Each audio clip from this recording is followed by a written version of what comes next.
whether you're a teacher, community organizer, a student, etc., why you selected this particular session today, and anything else you'd like to add. This will help us as we walk through our session together. And then in the meantime, I'd like to introduce myself. I am Jessica A. Rucker, a former high school teacher. I've taught US history. I also recently taught an Introduction to African American History and Culture course. I was born and raised in the US colony of Washington, D.C., where I am broadcasting live from. I also participated in the NEH Institute on teaching about the grassroots history of the civil rights movement. And then this fall, I'm so grateful, I'll be a full-time student studying the long arc of the Black freedom struggle. So welcome, welcome, welcome. Please do light up that chat, you all. Again, tell us your name, where you're based, what your role is, why you selected this session, and anything else you'd like us to know about today, you'd like to share with us. We'll keep on moving. So very briefly, I'd like to review today's agenda. So we're going to open up with viewing Eyes on the Prize, which will be led by Judy Richardson. Then we're going to experience an actual voting rights lesson, which will be led by Deborah Minkart. Then I am going to work with you to write some poetry to help synthesize all the different types of learning that my students have done that potentially you can do with your students. And then we have time for a brief evaluation. All right, thanks folks are lighting up the chat. Great. My little sister Chinara is here. Thank you so much. And so many other people are here as well. So I'd like to introduce my co-presenters. I'm so grateful to have this opportunity to be co-presenting alongside Judy Richardson, SNCC veteran, series associate producer, and education director for Eyes on the Prize, and co-editor of one of my favorite texts right here, Hands on the Freedom Plow, Personal Accounts by Women in SNCC. I am also very enthusiastically grateful to co-present with Deborah Minkart, who is Executive Director of Teaching for Change, also co-director of the Zinn Education Project, and co-editor of Putting the Movement Back into Civil Rights Teaching. All right. Please continue to light up that chat. Yes, shout outs from Brooklyn. We got California. This is amazing. All right. So this session will highlight resources from the SNCC Digital Gateway, the Civil Rights Movement Archive, Hands on the Freedom Plow, Eyes on the Prize, and the Zinn Education Project. Links for all 5 of these exceptional resources are being placed in the chat. These are resources that I have used as a high school teacher, and so have my colleagues, so has my partner who's a middle school social studies teacher. So we hope that you really take advantage of these resources as well. And we're going to drop those in the chat for you. Thank you so much. So in the spirit of our virtual conference, We the People, Math Literacy for All, we want to share some numbers. We believe that numbers need names and statistics need stories, and that everybody has the human right to be literate and numerate. So let us drop these numbers on you. It's been 60 plus years since the founding of the Student Nonviolent Coordinating Committee. In the text, Hands on the Freedom Plow, Personal Accounts by Women in SNCC, there are 53 actual stories, real people describing real issues connected to the Black freedom struggle. And right now, there are 42 states with laws passed or pending against teaching this history that we're going to teach here today. But don't fret, because there are 8,300 teachers like me, like you, who have pledged to teach the truth. So in the spirit of pledging to teach the truth, let's get into this truth telling. So I'm going to pass the mic to Ms. Judy Richardson, who's going to introduce us to the seminal and very important Eyes on the Prize, which again is a great classroom resource. And so as you're listening today, I hope you will stand with me 8,000 plus strong to pledge to teach the truth. All right, Judy, without further ado, I'm kicking it over to you. Thank you, Jessica. And I'm on here with two of my favorite people. First of all, it's just wonderful speaking with all you all on this call. Bob Moses' organizing work in SNCC, was grounded in a belief that you had to focus on empowering those who had the least power. And is also what grounds you also powerfully. So I'm just grateful to be here with you all. I'm going to show a couple of edited clips from Eyes on the Prize. From that series and talk about how this series changed how we view the history of the civil rights movement, and in a more historically accurate way, of course. First of all, can you kind of raise your hands or something that tell me how many of you are already acquainted with Eyes on the Prize? And unfortunately, I can't see on this, so I won't know, but hopefully many of you are. And I'm trying to see if I can see. We have a hand. Okay, so not a whole lot. Okay, so just to know, it's 14-hour PBS series. Eyes 1 is 6 hours, goes from 54 and the Supreme Court decision to 1965 and the Selma to Montgomery voting rights march. Eyes 2 is 8 hours, begins with Malcolm X and the demand for Black power. It ends with the election in 1985 of Harold Washington as the first Black mayor of Chicago. Got umpteen awards, Academy Award nomination, the highest journalistic award, bunch of other major awards. But its other life is in its schools and community centers, where it is also really well shown a lot. So in 1971, this is how I get to Eyes. In 1978, I'm hired as the first full-time employee by Henry Hampton, who is the founder and head of Black Side production company in Boston, who created Eyes on the Prize. And at that point, we think we're doing a 1 hour, not the 14 hours that Eyes becomes. And I have no film experience. Okay. And at that point, there's only one documentary about the movement. It's Montgomery to Memphis. And that film is about Dr. King and only Dr. King. So in that film, when Dr. King starts in Montgomery, you don't see those who've been organizing in Montgomery for years. You only see Dr. King. But there are also amazing local leaders. And so we show you throughout the series of Eyes on the Prize, both Dr. King and how amazing he is, because there's no doubt, right? But also the local leaders, and to show both of those dynamics in the context of an exciting but complex living history. So how does it change? How does Eyes change the narrative around the movement? First, Eyes story tells the history of the civil rights movement through the eyes of those who actually lived it. The activists, the media folks, the government officials, white supremacists, we show Sheriff Clark in here, all tell this history as they themselves experienced it. There are no scholars interpreting the history in this series, though we certainly consulted with them, throughout the production. Second, we focus on certain groups of folks who hadn't been talked about before we interviewed them in Eyes on the Prize, particularly young people and women. And we show them not just as foot soldiers, but as leaders. Third, we focus on not just the traditional Black leaders, the ministers and the business people within the Black community, but on the local grassroots leaders like Mrs. Fannie Lou Hamer, Freddie Leonard, or Reverend Shuttlesworth. We helped change the civil rights movement narrative.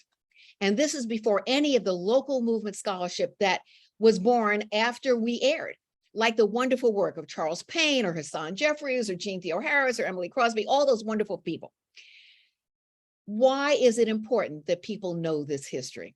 Well, first, young people, they get to see themselves, young people, in this history, many times in the leadership of the movement. When you look at the Albany section of Eyes on the Prize, you see Dr. Bernice Johnson Reagan, who later becomes founder of Sweet Honey in the Rock, right? You see all these young people, okay. You see others who are regular folks like them, people they know, as organizers for change in these communities. And if you don't know, it's folks like you who made the movement, your teachers, your parents, your clergy, your classmates, you won't know you can do it again. And then the other side wins. Okay.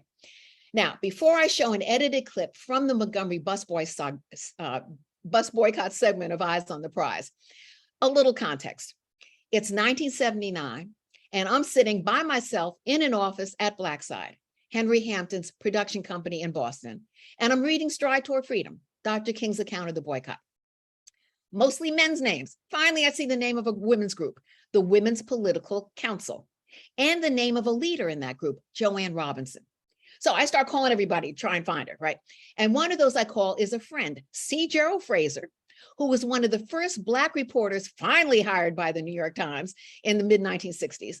And clearly I had asked him how to find somebody one too many times, because he responds on the phone, Judy, you know, sometimes people are listed in the phone book. Well, she was. So I find, you know, I call around LA, Los Angeles, I get her, and I cold called her, right? I say, I'm calling, I'm doing this thing. She says she was so excited that anyone was interested in her story. And she begins to tell me the full story of the day Mrs. Parks is arrested over the phone. And I have to stop her before she finishes because I want it to be new and fresh, you know, when we film her. So now, and by the way, that has to do with oral histories and how we pass down these stories to our families and our friends and our classmates. Okay, so now an edited clip that shows how we changed the narrative on the Montgomery bus boycott when that first series finally aired in 1987. Okie dokie, roll it, Deborah.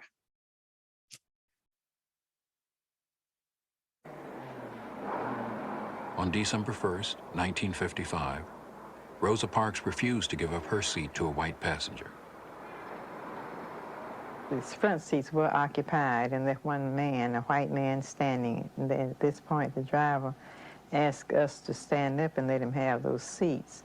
And when none of us moved at his first words, he said, y'all make it light on yourselves and let me have those seats.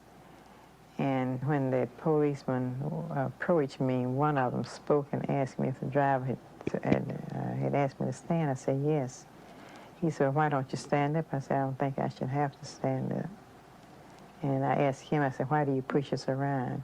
He said, I do not know, but the law is a law and you're under arrest. Mrs. Parks was formerly my secretary in NAACP in the local branch for about 12 years. She also worked with me when I was state president in NAACP. And she also assisted me in the Brotherhood of Sleeping Car Porters. And if there ever was a woman who was dedicated to the cause, Rosa Parks was that woman. This was not the first time a Black person had defied the bus segregation in Montgomery. It was not Mrs. Parks' first time. It was her first arrest. E.D. Nixon went to the police station to bail her out. I said, Miss Parks, I said, with your permission, we can break down segregation on the bus with your case. I said, I'm convinced that we can do it. And I said, if I wasn't convinced, I wouldn't bother about it. She asked her mother what she thought about it. She said, I'll go along with Mr. Nixon. I asked her husband. He said, I'll support it. So that's fine. E.D. Nixon and other Black leaders called for a one-day bus boycott. In some cities, it would have been impossible to organize 40,000 people in 2 days. But Black Montgomery had a core of activists in the Women's Political Council, and they distributed these boycott notices all over the city. I called every person who was in every school and every place where we had planned to be at that, have somebody at that school or wherever it was at a certain time, that I would be there with materials for them to disseminate. I didn't go to bed that night. I cut those stencils. I ran off 35,000 copies. But the bus passed right down in front of my house, you know, and I got up to see it, and several buses passed. I was late for work because I was trying to see how many buses was empty, and they were totally empty. The one-day boycott was a success.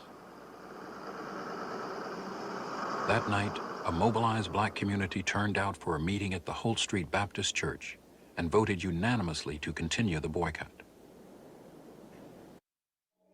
And we are not wrong. We are not wrong in what we are doing. If we are wrong, the Supreme Court of this nation is wrong.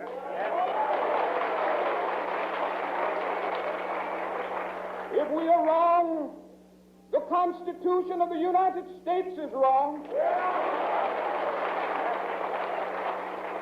If we are wrong, God Almighty is wrong. We had never seen a crowd like that before. It took 15 minutes before the people would sit down and become quiet and let us begin the meeting. And I can tell you the name of the first song that we sang. It was What a Fellowship, What a Joy Divine, Leaning on the Everlasting Arms.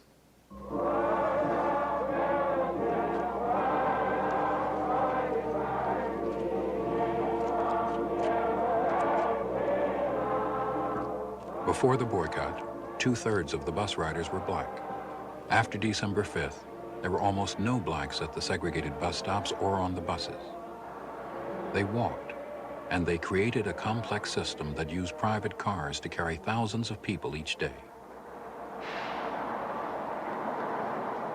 We asked for persons who had cars and would voluntarily put them in the transportation pool to let us know and what time they could be used. And in that way, we could know when we would have cars and where they had to go to pick up people. People would call in and say, I'm out here on Cloverdale Road in such and such a block, and I'll be ready at such and such a time. But this was being done all through the day, and we would know what time they were supposed to be picked up and where they were.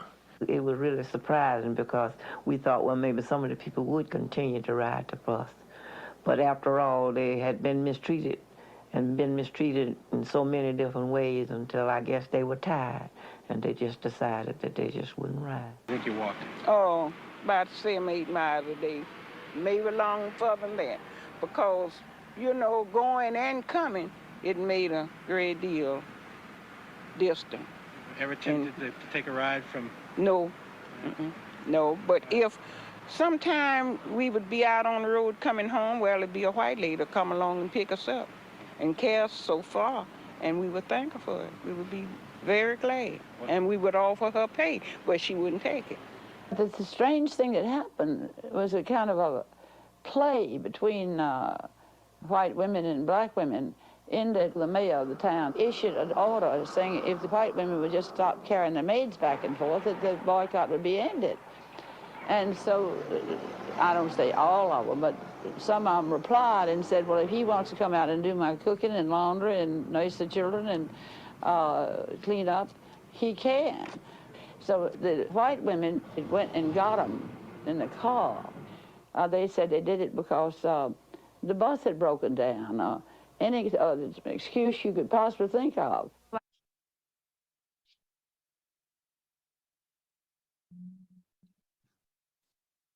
Wow. I tell you, every time I have an opportunity to engage with Eyes on the Prize, this primary source account, it gets me. Before I pass it back to Judy Richardson, we want to hear from you all in the chat. And I'm gonna preface this question that I'm gonna pose in just a moment with some more numbers. Right now, there are about 18 million public school students enrolled in almost 900 districts across the country that could have their learning restricted by local action in the recent state of laws and policies aimed at banning teaching the concepts that Eyes on the Prize is exploring. But I have to tell you, as a former high school teacher, and July 15th was my last day, every single year that I've taught Eyes on the Prize, a student has said, whoa, Miss Rucker, this actually happened. These are not actors or actresses. Like, wait, without Snapchat, without IG, over a year, people organized, Black people organized, our people organized. And then Joanne P. Robinson, and so some students even did additional research and found that 80% of the ridership in Montgomery was women. So meeting Joanne P. Robinson through Eyes on the Prize inspired my students to go get more information and to say, hey, wait a minute, we have to challenge this narrative that hasn't been completely told. But Eyes on the Prize really helped enliven that appetite. So for folks, if this is your first time, I'm so glad we're experiencing this together. So what we are curious to know right now is what point about this story, the Montgomery bus boycott specifically, would you most want to share with others? How can you pass this story along? So that there we go, we have a slide right there, so that our students, members of our community, know the truth about the long arc of the Black freedom struggle, specifically around this particular moment. So please go ahead and light up the chat. Put your responses. In fact, if one or two people wants to unmute so we can hear your voice, we'll just, like every great teacher, will give some think time here.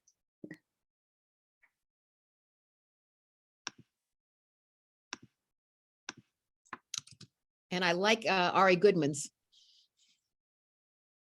Thank you. The boycott was fueled by the action of everyday people. Yes. The specific numbers of miles people walked. Yes. Can I just mention that's one of the things that we were really clear about? People didn't understand how many miles and how many days. So when you ask students, how long did you think they walked? And people say, well, maybe 2 weeks, maybe 4. And so when you say it was over a year, it's like, whoa. And Miss Lee, I really love the energy you're giving us through your camera. Would you mind unmuting and sharing anything with us? We're so glad to have you with us. No pressure, but let's take advantage of having you here with us.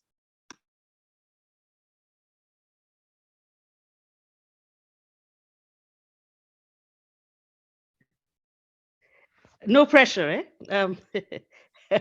just so struck by the numbers you're giving. That's one of the things that's striking me. Both the numbers you started with in terms of who is blocking the learning and also the response, because so much of our work does not include the resistance to racism on a daily basis by the unknown and unnamed. So, thank you. Yeah, it's hard to quantify what we are being asked to qualify on a daily basis. And I just see somebody in the chat right now that they're regular people who made decisions to change the trajectory of their lives and our lives. And that's one of the reasons why I have so much respect for Miss Judy Richardson, not only as a SNCC veteran, but as somebody committed to documenting and sharing this truth, because we are the very ordinary people who are faced with extraordinary circumstances of oppression, who by any means, we're going to get our people free. And the great gift of the Black freedom struggle is it doesn't just affect people here in the United States, it's affected people all across the globe. So, we have time for one or two more people to share, but if not, I would love to kick it back to Judy, who's an incredible storyteller, both in terms of like her verbal stories, but also the stories that get told through Eyes on the Prize. So thank you so much, Miss Lee. Anybody else before we move on? Let me just double check the chat. Yes, Miss Judy is the truth. That's right. All right, this is beautiful. This is beautiful. Well, please continue to light up the chat and keep thinking about this question. What point about this story would you most want to share with others? And how will you pass along this story? So let's go back to Eyes on the Prize. How about that, Judy? Okay. Oh, am I? Oh yeah, you grabbed. Hold Yes, on, one more thing from the chat. I grabbed my teenager. Yes, please get all the teenagers, all the young folks, the custodians who are going to pass this on for the next 25, 50, 75 years. This is great. So welcome to our teenager as well. All right, back to you, Judy. Fantastic. And just to say also, thank you for mentioning that young people often don't believe that it happened until they see it in Eyes on the Prize. I hear that all the time from teachers. And one of the things we were very strict about is we did no recreations. We want young people to know and everybody to know when you see it in Eyes, it really happened that way. And on the day that it happened, that's that clip. So now we're going to move to Mississippi. And I'll show an edited clip from the Mississippi segment of Eyes on the Prize. But first, just a little context, okay? In 1964, I was a SNCC staff person, and we had moved the whole national office of SNCC to Greenwood, Mississippi for Mississippi Freedom Summer. And it was the summer that those three particular civil rights workers, James Chaney, Mickey Schwerner, and Andy Goodman, were missing. Though, of course, all of us in the movement knew that they were dead.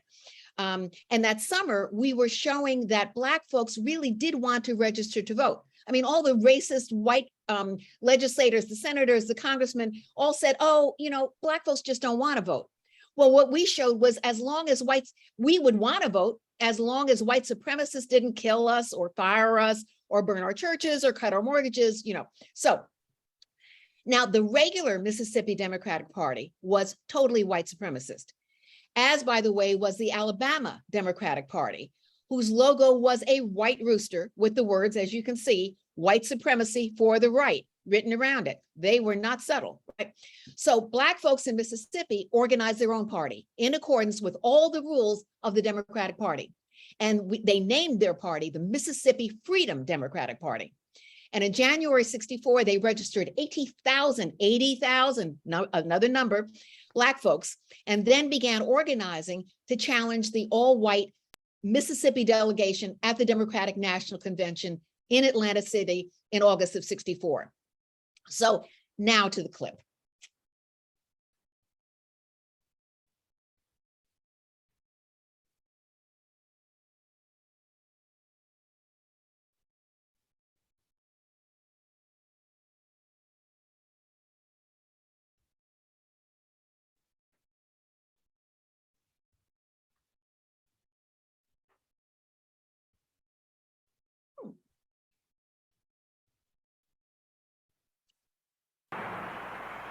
Bankers, politicians, and owners of businesses joined the citizens' councils throughout the South.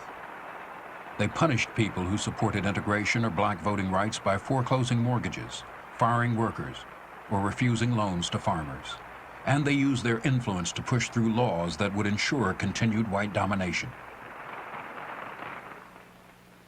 It's primarily a struggle for power. And I think we would be stupid indeed if we failed to see where the consequences of a supine surrender on our part would lead. At the center of Mississippi's struggle for power was the Black vote. In some counties, Blacks outnumbered whites 4 to 1. In 1962, in many counties, no Blacks were registered. I was asked would I join the SNCC, which was Student Nonviolent Coordinating Committee, and I said yes. And they said, well, what do I have to do? They said, just try to encourage people to go and try to register, go over to the courthouse. And that was my start of going around here to my neighbors and friends and asking them, you know, would they come and go to the courthouse and try to register to vote. Being put off the plantations, people were threatened, folks was put in jail just because we wanted people to try to register to vote. Some attempting to register had even been murdered to stop Black political activity. And the state passed new voting laws to make registration more difficult. We most certainly do not and will not give protection to civil rights workers. In the first place, the FBI is not a police organization. It's purely an investigative organization, and the protection of individual citizens, either natives of the state or coming into the state, is a matter for the local authorities. The FBI will not participate in any such protection. By early July, the volunteers had arrived in full force. During the summer, 80 civil rights workers were beaten, and 1,000 arrests were reported. One of the most dangerous jobs was traveling from house to house in isolated rural areas, to build support for a new political party. We have organized into the Mississippi Freedom Democratic Party. We are holding a freedom registration drive throughout the state, encouraging every Negro and white who wants a stake in his political future to prove it by getting his name on a freedom registration book. We have scheduled precinct meetings and district caucuses, and on August 6th, here in Jackson, we will hold our state convention. At that time, we will elect a slate of delegates to the National Convention in Atlantic City. And when that convention meets, we will present ourselves for seating as the only democratically constituted body of Mississippi citizens worthy of taking part in that convention's business. Despite the fear, 60,000 signed up as members of the Mississippi Freedom Democratic Party. This mass political awakening reminded segregationists of the years following the Civil War, a time when blacks had been elected to high political office. We have had experience in the past with Negro political domination. It was known as the Reconstruction. There are some who call this present attempt to build up political power through the mass registration of unqualified Negro voters the Second Reconstruction. I don't want the Negro, as I have known him and contacted him during my lifetime, as a class to control the making of the law that controls me, to control the government under which I live. Would you feel better then if there were some legal means of keeping all Negroes off the rolls? I'd feel better, and I think this country would be better off. Atlantic City, New Jersey, site of the 1964 Democratic Convention. Lyndon Johnson expected no opposition in getting his party's nomination, but was concerned the MFDP would disrupt party unity. With the arrival of the Freedom Democrats on August 20th, there were now 2 delegations in town from Mississippi. The Democratic Party would have to decide which would represent the state on the convention floor.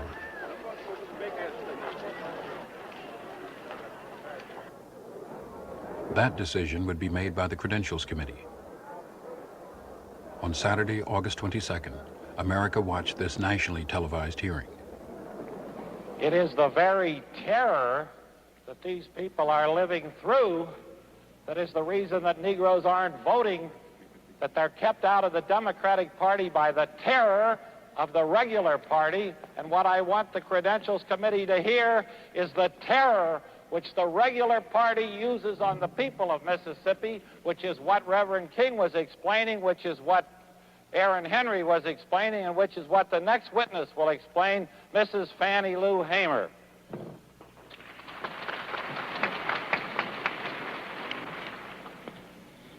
Mr. Chairman, and to the Credentials Committee, my name is Mrs. Fannie Lou Hamer, and I live at 626 East Lafayette Street, Rooseville, Mississippi, Sunflower County, the home of Senator James O. Eastland and Senator Stinnett. If the Freedom Democratic Party is not seated now, I question America. Is this America, the land of the free and the home of the brave, where we have to sleep with our telephones off of the hook because our lives be threatened daily, because we want to live as decent human beings in America?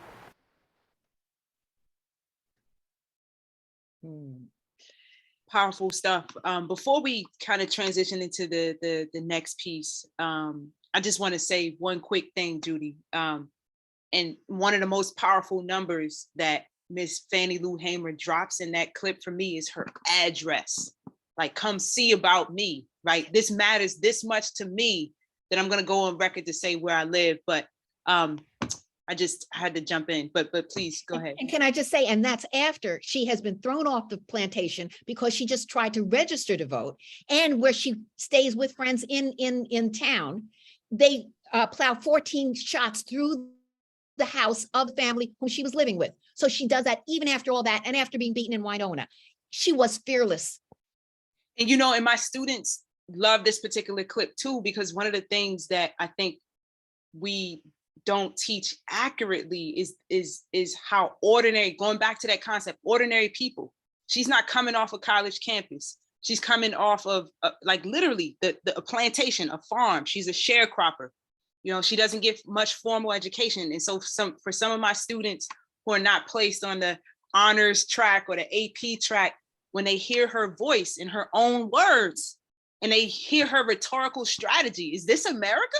This is the place we say where this is what we have to go through. And then my students are then taken aback by the fact that you had to sleep with your phone off the hook because they don't even understand the landlines, but again, the power of using these primary source documents to help contextualize real history and these real stories right now is more important now than ever. But back to you, Judy. Yeah, no. Oh, so I'm so glad you said that. Absolutely.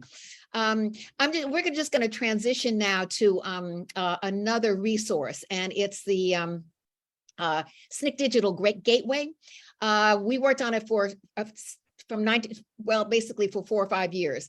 And it's a website that was built in collaboration with SNCC Legacy Project and Duke University, where it's cited, and some wonderful movement scholars. And it is all things SNCC. It is who we were, what we did, and why we did it. And conversations with young activists from Movement for Black Lives writ large, and a voting rights conference. We have a lot of things on this site.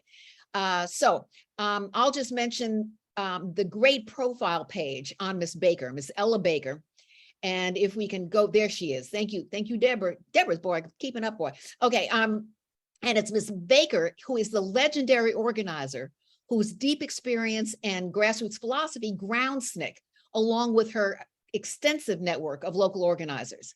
In fact, it's she, Miss Baker, who sends Bob Moses to local Mississippi NAA organizer Amzie Moore, which is the start of Mississippi's SNCC's Mississippi organizing and that project. And it's Miss Baker's guidance and experience that grounds Bob, both in the movement and when he's organizing the Algebra Project. Ms. Baker is also the one who calls who calls the student sit-in leaders together in 1960 to her alma mater, Shaw University, North Carolina. And her profile page, which you're seeing there, includes a video that we worked on, only about seven minutes maybe. We're not going to show it here, but her profile, the video shows young SNCC folks, well, young men, we're older now, folks talking about her incredible influence on them and their organizing and throughout their lives. You can't talk about SNCC or Bob Moses and the Algebra Project without understanding the fundamental influence of Ms. Baker. And now pass it back over to you, Jessica. All right. Thank you so much. I want to really stay here with the SNCC Digital Gateway, because when I was introduced to this at the Duke University Grassroots NEH Institute, it absolutely blew me away. And since 2018, it is a resource that I'm very committed to teaching with. And one of the reasons why is because the site is so accessible. One of the things that you're going to notice at the bottom of the screenshot that we have is that there are different tabs that you can navigate to. So there's a tab that reads people, one that reads timeline. Now it's at the top of our screen. One reads our voices, one reads inside SNCC, map, etc. across the top. You can navigate through each of these different tabs. And for my students, this was so great, because for students who are very visual, whether it was the timeline or the map, they could visually see the chronology and then visually see the geography that we were talking about. For students who are auditory or more visual, for example, when we, Deborah just projected a picture of Miss Baker on her profile page, there's an 8-minute video right there about the role that she played within SNCC. And she's talking about working with young folks and how young folks had their world shaped through this organizing work that they were done. So all along the website, there are these just different ways to interact, and it's rooted in primary sources. So another thing that I've really done to shift my teaching is to create spaces for students to hear movement leaders in their own voice, in their own words. And so what we're going to do now is using some of the content from, I'd ask either the students in our lives or the young folks in our lives or the learners in our lives to participate in. So this is what we called at my high school a summative assessment. So it was the culminating activity in which students demonstrated what they learned about the Black freedom struggle through the lens of SNCC after having used SNCC Digital Gateway. So students were to write a poem from the point of view of the historical figure that they were assigned. So we all were just assigned a particular historical figure. In the spirit of the Write That I poetry structure, because that's not unique to me, I got introduced through this book called Rhythm and Resistance, which we have projected. Students had to use that repeating line structure. They had to include the names of people and places connected to the Black freedom struggle that were connected to their historical figure specifically. They need to include at least one tactic of the Black freedom struggle. They needed to include an event if it wasn't specifically related to that tactic. And then they needed to be able to describe the historical figure's actions during the Black freedom struggle. And so essentially they had to demonstrate for me their ability to use SNCC Digital to get inside the head and the heart of the historical figure they were assigned, continuing to remind students that we're not talking about fictional characters, we're talking about real people who fought for real changes that have really impacted our lives. Okay. So now what I'd like to do, and again, this was a part of like what the assignment looked like. Students had to use this specific cadence. Write that I, tell them that, and when you write my story, say that. Now, again, going back to 2018 to that NEH Institute, I had the opportunity to participate, and I was assigned Miss Annie Pearl Avery. And so I wrote a poem using this particular cadence or this writing structure. And I learned so much about Annie Pearl Avery. And one of the things that is most stuck with me about her and about the Black freedom struggle is that contrary to what I was taught in high school, there were cadres of people in the Black freedom struggle who believed self-defense was an important strategy and actually carried weapons. And Miss Annie Pearl Avery was one of such people. And so I was so inspired by that. But anyways, we can keep moving. So I want to give an example from one of my students, Siad. He wrote a poem after being assigned Miss Amelia Boynton. And this is just a little bit from the poem. The poem, some of them were like 2 pages long. But Siad wrote, excuse me, let me change my view. Write that I went through the pain and sadness for this future. Tell them that I am a resilient Black woman. When you share my story, say that it wasn't just for me, but the help of many others. Yes. Write that I and my brothers and sisters went through Bloody Sunday. Tell them that I am one of the reasons that us colored people are able to vote. When you share my story, say that a voteless people are a hopeless people. Yeah, so Siad did an excellent job getting in the head and heart of Miss Amelia Boynton, who he never heard of before, but had a very strong connection, or he felt like he had a strong connection to her and her story after having read this, particularly as a child of immigrant parents who were very inspired by democracy. So he learned that one of the elements of the Black freedom struggle was this fight for the democracy and for democracy, and the struggle for the ballot is emblematic of this bigger struggle. And so he was like, wow, I wasn't, my parents weren't born here, but we are benefactors of people like Amelia Boynton. So that really is very, very powerful.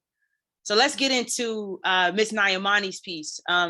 Nyamani was assigned Ella Jo Baker, who she too also had never heard of, but was very, very inspired, as well as academically, when she learned more about Miss Ella Baker, who was not only savvy with people, but brilliant, graduated valedictorian. I started to see some changes in Nyamani in her work, because she felt honored that she had been assigned Miss Ella Jo Baker. So write that I died on my birthday. Tell them that I graduated from Shaw University in North Carolina and that I was the valedictorian of my graduating class. When you share my story, say that I have a sense of justice due to my grandmother being a slave. Write that I traveled by myself to the deep of the South alone to join the NAACP. Tell them that I rose to become the director of our branch and became the first female leader in that chapter's history. When you share my story, say that I organized a group called the Young Negroes Cooperative League, an organization to help advance colored people's businesses. And so the cool thing about this particular assignment, and I think that's all we have for Nyamani, correct? Yeah, is that I learned more about historical figures. I had to go back to the website to double check facts and figures. And this just was such an exciting multi-dimensional learning experience for the students and for me. So before we keep going and we jump into you having your turn, I want to ask if there are any clarifying questions about this particular assignment or how it connected to SNCC Digital Gateway. Yes, I'm looking at the chat. Yes, yes. I love, this is something that SNCC veterans helped me see, that they were standing on the shoulders of people who were standing on the shoulders of people who had organized before too. Like our movement roots have roots. So it wasn't SNCC folks, just young folks just coming in kind of with no context. No, they were being mentored by folks like Amzie Moore, who were already on the ground doing the work. Love it. Any questions? Not yet. Do we have any on the chat on the other platform, the WUVA platform? Ariana, by chance? No, I don't see any. All right, awesome. So now it's your turn.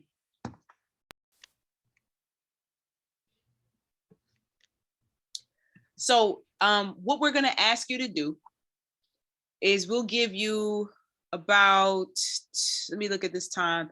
We'll give you about 2 minutes of think time.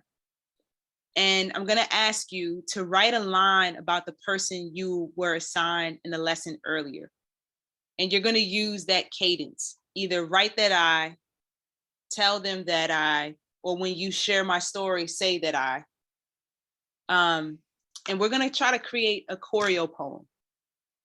Now, Ariana, I'm gonna need your help because I don't have access to the WUVA chat, but we're gonna try to weave these lines together. And then Deborah just added some more directions. So I'll set a 1.5-minute timer at this point. And let's write. I'm interested in what you all come up with.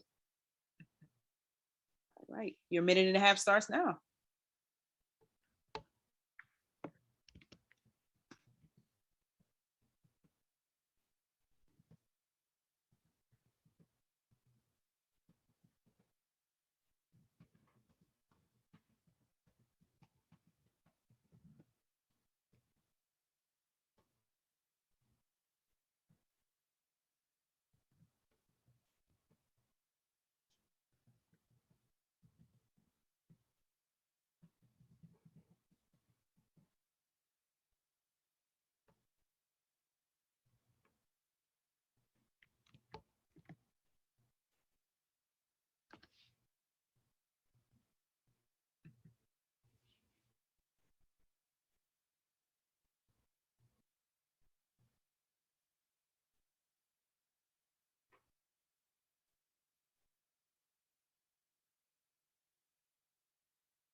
Got about 30 seconds left.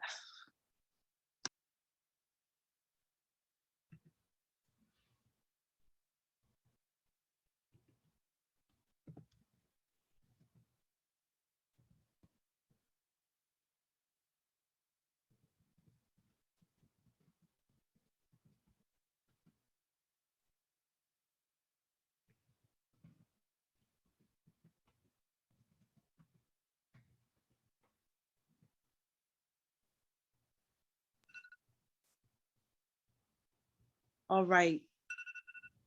That was a minute and a half. And let's see.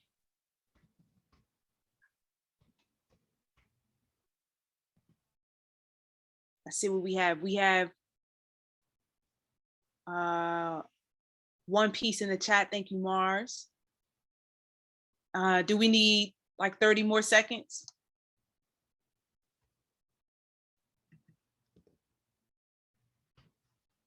Let me see one response in the chat. So if you're still writing, please go ahead and press send. Now give us like 10 more seconds to just press send, and then we'll read it all aloud.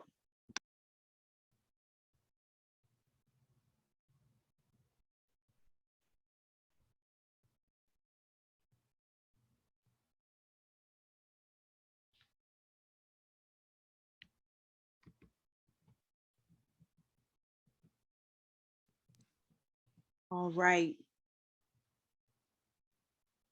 Okay, great. They're coming in. So let's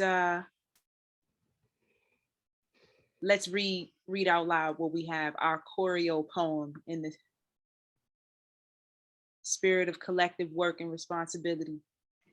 Write that I knew what needed to be done. So I showed the SNCC workers how to work in and out of rural Mississippi. Tell them that I had heart and I knew my own strength, how to make a community strong. When you share my story, tell them that I got to Mississippi the day before Medgar Evers was shot. Write that I was taught to stand up for myself on purpose. Write that I was born in the movement, an advocate of the people who believed in the power of our youth. Woo! Listen, I'm feeling the power through this screen. Man, I can only imagine the level of energy that would radiate if we were in person. Thank you all so much for participating in this particular part of the learning activity. I'm going to pass things over to Judy to share a quote that will also connect with us. Thank you all so much for this immersive experience and just experimenting with us. This has been beautiful. Yes. Oh my goodness. And by the way, you are just amazing, Jessica. I mean, good golly. So no, the energy you bring to this is just wonderful. So I'm just going to end, kind of close this out a little bit, but I'll end on a wonderful quote from Rosa Parks that I just saw yesterday in the summer issue of Rethinking Schools, which comes out of Teaching for Change and Zinn Education Project. And it's an article called Recommitting to the Joyful Classroom. It is, the whole article is beautiful. But what one graph just really struck me, and it says, our students need this pedagogy of joy, and we educators need it as well. As Rosa Parks said, quote, there were times when it would have been easy to fall apart or to go in the opposite direction. But somehow I felt that if I took one more step, someone would come along to join me. And then they end, we need to be there to join each other. A failure to believe that change is possible is a miserable lesson, and one that is as contagious as all the COVID variants worming our way. So that's what I want to end with. Thank you, thank you, thank you. You know what? I want to say thank you to our panelists. So to Judy Richardson, to Deborah Minkart, to our attendees, as well as to our tech team. This has been an incredible learning experience for us. And I really, really appreciate that quote from Ms. Parks, because it captures how I feel right now as a teacher, right? When it's easy to fall apart, but really the numbers that we just gave names, the statistics that we just shared stories with, moments like this when we pledge to collectively teach the truth are the glue that keep me together in marching down the path that has been laid for me. And so this feels like an ancestral mandate. I've had some great models. I want to be a great ancestor while I'm still alive. And so these 5 resources that have been introduced to us offer like a blueprint of sorts to keep this movement moving. So I think right now what we're going to do, we're going to drop a short evaluation form in the chat. But before we ask you to fill out the evaluation form, we did want to leverage this opportunity as an intimate group to open up for any questions and answers and just have some dialogue. How does that sound? All right, thank you. Got the thumbs up. So feel free at this point to either unmute yourself or use the chat. Hi, this is Lori. First of all, thank you so much for such a rich experience. This was, I just want you to keep going and going and going.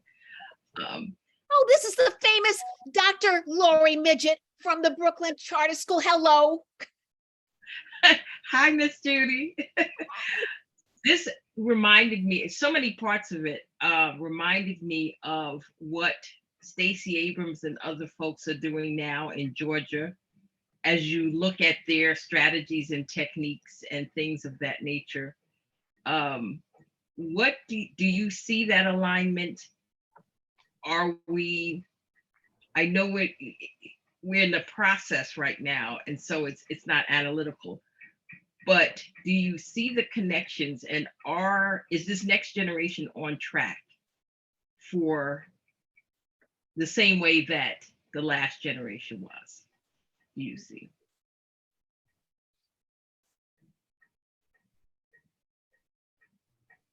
Miss Judy. Yeah, okay.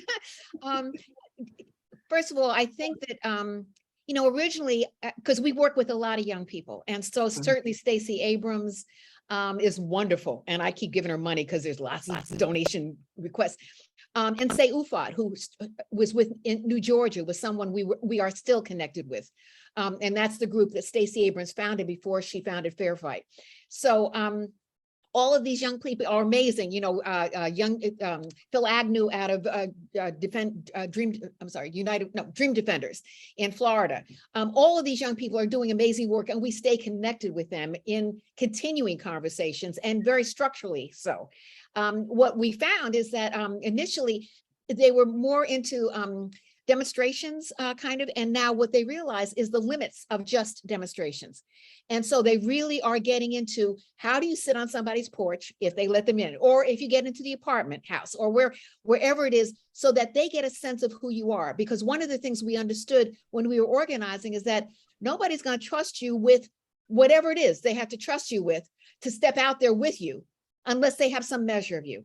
And it takes some time, and you can't just do it over social media. And so some of it is, how do you reconfigure in today's age how you organize? But it is still organizing, and it can't just be the social media stuff. And I think young people are really finding that. I also find that like when you look at Benny Thompson, that was amazing. Cortland Cox, who's the head of SNCC Legacy Project, I said, boy, Benny Thompson is just throwing it down as the chair of the January 6th committee hearing. And he said, oh yeah, no, he comes out of SNCC. I mean, and so what Cortland was saying is he comes out of that SNCC tradition and says, I come out of the SNCC tradition in organizing in Mississippi. That's Benny Thompson. Same thing with the head of the NAACP National, who comes out of Mississippi as well. All of those folks, and I'm now blocking on his name, but that's okay. All of them are close, and particularly the head of the NAA National with SNCC Legacy and Cortland Cox. They understand the basis of that organizing tradition, and they absolutely are looking at that as a model. One small anecdote that I would love. Sorry, and it's Derek Evans. I'm sorry, Derek Jackson. Sorry. Yeah, no. Please don't apologize. This is great that we get to hear directly from you, Judy Richardson. But one of the things that I saw in my classroom, and I'm really thinking of Frantz Fanon, each generation must, out of relative obscurity, either discover its mission, fulfill it or betray it. After watching Eyes on the Prize, one of my students actually said he started to participate in protests related to the contemporary movement for Black lives. And it was after George Floyd was murdered. And he said, Ms. Rucker, it looks like one of those films you showed us, The Eyes on the Prize. And it's wild because the police are taking pictures with protesters for social media and then spraying us with tear gas. And so one of the things that he unpacked was like, hey, if those documentaries you showed us weren't staged, why are the police staging this? And so it not only was like one of his first times getting out and participating in a direct action like that, but there was also a certain level of consciousness raising that was coming up for him, because he knew that the movement wasn't all tactics like direct action. There were deep conversations. Like another lesson that I love from the Zinn Education Project is the SNCC role play, where you really dive into the depths of some of the conversations that were happening before certain decisions were made around which direct actions to take and how to take direct actions, how to leverage the media, how to do the base building and consciousness raising before taking the direct action. And so that was just such a powerful turning point for me as a teacher, to see that the student was starting to interrogate what things look like on the surface just through some of the content that we're talking about today. So. Oh, and as a matter of fact, just a quick ad. So that's perfect. Because you remind me of how much preparation, folks always think like we just decided, oh, let's do a sit-in, let's do it. No, lots of talk, lots of discussion, lots of argument. But one of the things we had was a research department in SNCC. And so I would mention another site that is a sister site called crmvet.org. It's civilrightsmovementvest.org. Now has a new name, but it started as that. Has all of these primary documents on that site. And one of them is this thing called the Chronology of Violence and Intimidation in Mississippi. And it's what we included in 1964, when all that media is following all these white children who are coming down to work on 1964 Freedom Summer. And so what the research department did is we included all of what was called the Watts line, the 800 line, all the reports that we did from 1961 to 1964. We included the photos from our photo department, because we had a photo department. And so all of that is going in. And so you see the systemic nature. It's not just because there are some bad cops or bad mayors this is a racist system, right? And that's what you get from this chronology, because it goes from 1961, murder of Herbert Lee, because he had tried to register voters, Lewis Allen, Medgar Evers, beating of Fannie Lou Hamer in Winona. All of that is in this 7-page document, and it's on CrimVet and in its original form. And you see the systemic nature of it. That's what's so, and we also, he would get Board of Trade. So we knew who were the main movers and shakers in a community before we went into it. Stuff. Miss Lee. Yeah, just a quick comment. First of all, a compliment on how excellent this work is. I have a long association with Teaching for Change, and I just feel so energized to see what is being done. And I want to say that that we need to look at how you use the new technology as part of the organizing tool, and especially when you are dealing with old learners like Enid Lee, and the panic sets in that you're not going to get it right, that you're going to hold everybody up. And Deborah just helped me to abandon that terror that I'm sure other people feel. I'm thinking of younger learners who don't get it, because it's a tool that we don't want to overlook, because it can take us so far. So just want to say, hope you continue using this organizing revolutionary tool and help us with your patience to use it. So I'm so glad to be here. So glad I've lived this long to see this day. Yes. Mm-hmm. And we're glad you're here too. And that's such a powerful observation, and thank you, because learning is absolutely vulnerable. the level of care and trust building that happens in classrooms, and the number of times I just say, hey, can you help me with this? And not making assumptions that all young people understand how to use technology, but when there were opportunities for me to be the learning teacher, just like kind of we all were in this learning space together, it makes the learning more sticky. So definitely shout outs to us for being willing to get this message no matter what. Yeah, I said to myself, I can't let Deborah down. I have to get it. I have to do it. I cannot embarrass her. So, and I'm sure there are other people who feel like that about their teachers. So thank you. Thank you. We are all here learning and loving together. So again, I want to just say another massive thank you to everyone. We could have been anywhere literally in the world, and we are virtually here together.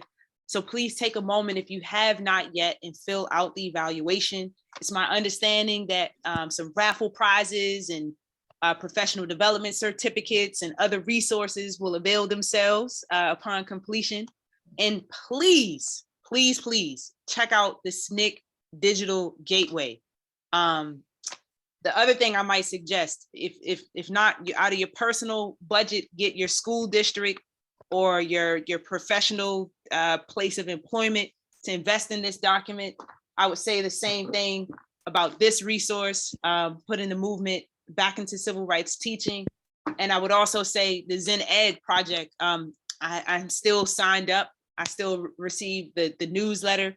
There's so many different ways to stay connected and also build your learning if any of this content was new, or if you just need a refresher. So those are some of the things that I've done as a high school teacher.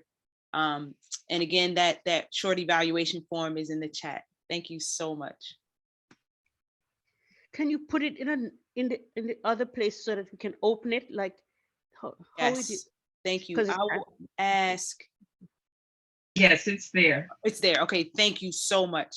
Come on, tech team. I love it. Where is it? Yes. Where is it? And let's give a shout out to Ari. That's right.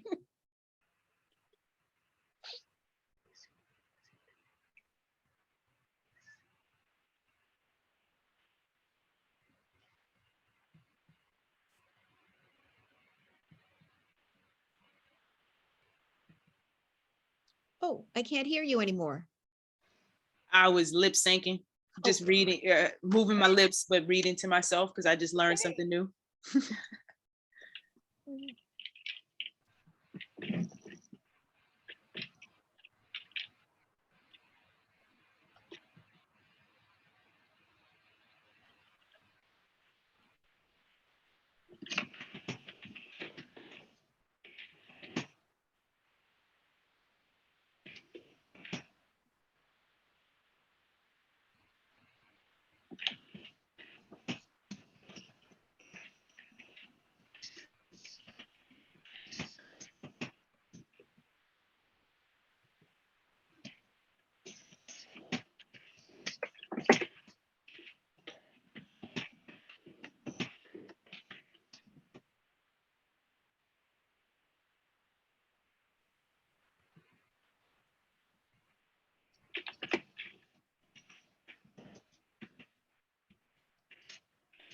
We are in our last 2 minutes together. Thank you again for filling out that evaluation. You will be gifted with one of my favorite gifts, which is a book upon filling out that form. So thank you for taking that time. As we wrap up our time here, we got about 60 seconds left. Any other questions or comments? Just one more question. Where is the evaluation form if you can't find, if it won't open? Where else where can you look? I had to resend it. You should see it now. It should work. Yes, thank you. Perfect. Thank you, Ariane. Again, much gratitude. So Deborah, thank you so much for this time co-presenting together, and Judy Richardson. Wow. This has been a true joy and true honor. Thank you so much for everything you've tied to the movement then and now. Without you, I probably wouldn't be able to do the work that I do. So thank you. Nor I without you guys. Let me just say, Jessica, it is always a wonder to see you in action. It is wonderful. And Deborah, all of the stuff you put together, because Deborah's the one who put all this together, all the graphics and stuff you see, she's the magic person. So just thank you both. I just feel so honored to be with you guys. And by the way, remember, joyful classroom, joyful classroom. Shout out to the team. Thank you, Miss Jessica. You make me proud as an educator. Love it. I need to make my way up to Brooklyn. Yay. Oh, she's jamming. Honey, her school is jamming. We have learned the lessons. Yes.